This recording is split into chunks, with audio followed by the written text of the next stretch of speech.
আজকে একটা জিনিস করছি বটে, মানে অনেক বছর আগে করেছিলাম, তারপর এখন রামাদান পড়ে গেছে তো, তাই ইফতারি দেখে দেখে আবার মনে পড়ছে সেইগুলো করতে। বলুন তো দেখি কি করছি। I am making something very iftari, very much Ramadan. Lived in these places for so many years, so the minute I saw it, I just recollected those days. So I'm trying to recreate it, trying to make it, trying to go through that journey once again. You have to guess what it is. এই যে এবারে কষা মশলাটা দিলাম এর মধ্যে। বলতে হবে আমি কি রান্না করার চেষ্টা করছি, আর ইনশাআল্লাহ পারবেন, নিশ্চয়ই পারবেন।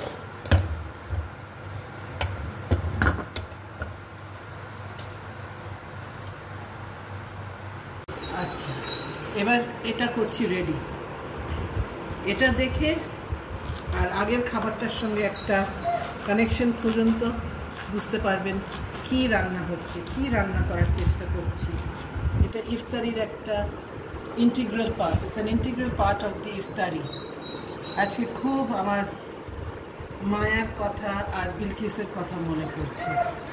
মায়া আমার বন্ধু, একটি বাঙালি মেয়ে, যার একজন ইজিপশিয়ানের সঙ্গে বিয়ে হয়েছিল।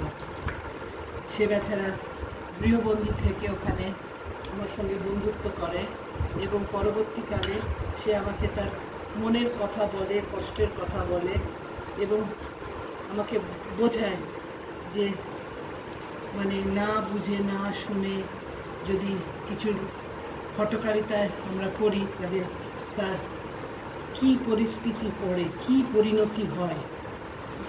তো আজকে তার বিলকিস হচ্ছে আমাদের একজন খুব ভালো বন্ধু। সে ইজিপ্টে আমাদের সঙ্গে বন্ধুত্ব হয়েছিল এবং প্রত্যেক রামাদানের সময় ইফতারির জন্য আমাকে ডাকতো বাড়িতে। আমাদের সপরিবারে আমরা মিলিত হতাম ইফতারির জন্যে। হ্যাঁ, আচ্ছা, সব রেডি আছে। আর এবারে বলতে হবে, নিশ্চয়ই বুঝে ফেলেছেন এবারে জিনিসটা কি।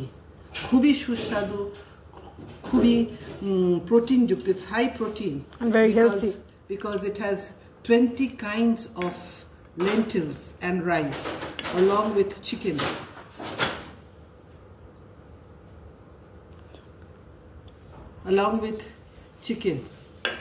So much of nutrition in this one pot meal, absolutely iftar friendly.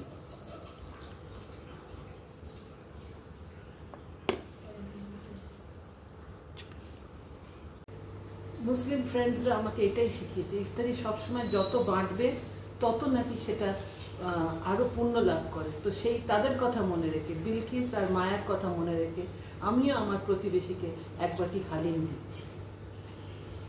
20 রকমের ডাল দিচ্ছি, এই বিখ্যাত হালিম। রমজান মাসে পবিত্র খাবার। কত না ইফতারি করেছি বন্ধুদের সাথে বিদেশে থাকার সময়, ডেকে ডেকে তারা আমাকে খাইয়েছে। তাই তাদের নামে আমি আজ উৎসর্গ করলাম এই এক থালা হালিম। তাদের কাছ থেকেই আমি শিখেছি। বিভিন্ন দেশে যখন ছিলাম, বিদেশে আমার মুসলিম বন্ধুরা আমাকে কত আদর করে আমাকে ইফতারি খাইয়েছে। তো তাদের নামে, তারা এখন কোথায় হারিয়ে গেছে আমি জানি না, কিন্তু তাদের নামে আজ উৎসর্গ করলাম এই এক থালা হালিম।